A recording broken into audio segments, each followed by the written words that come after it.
దేవునికి స్తోత్రం. ప్రియమైన సహోదర సహోదరులకు శుభాభివందనములు. ఈరోజు దేని వాగ్దానం హెబ్రీయులకు రాసిన పత్రిక 4:13.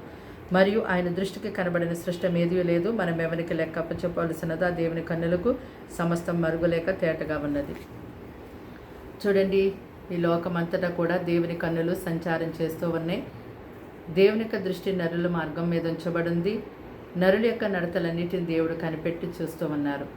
అయితే ఈ లోకంలో ప్రతి మానవుడు కూడా గుర్తెరగవలసినటువంటి విషయం ఏంటంటే, నేను చేసే ప్రతి మంచి పనికి చెడు పనికి దేవునికి ఒక దినాన తప్పకుండా లెక్క అప్పగించాలి అని గుర్తెరిగే వారిగా ఉండాలి.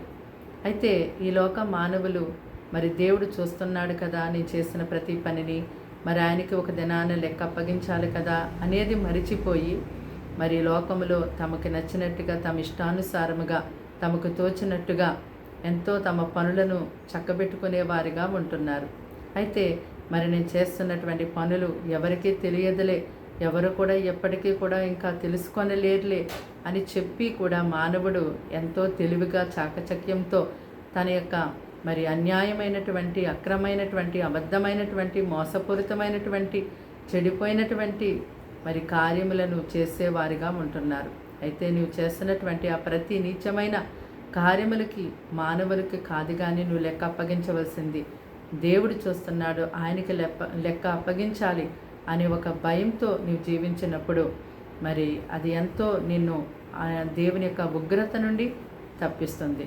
కనుక మరి దేవుడు చూస్తున్నాడు, ఆయనకు మాత్రమే నేను భయపడాలి అని ప్రతిరోజు నువ్వు చేసే పనులన్నీ విషయంలో మరి ఎంతో బహు జాగ్రత్త కలిగి జీవించినప్పుడు మరి దేవుని యొక్క సన్నిధానం అందు ఆయన న్యాయపీఠం దగ్గర నిలబడినప్పుడు నీవు చేసిన మంచి పనులకి మంచి ఫలాన్ని దేవుడిస్తాడు.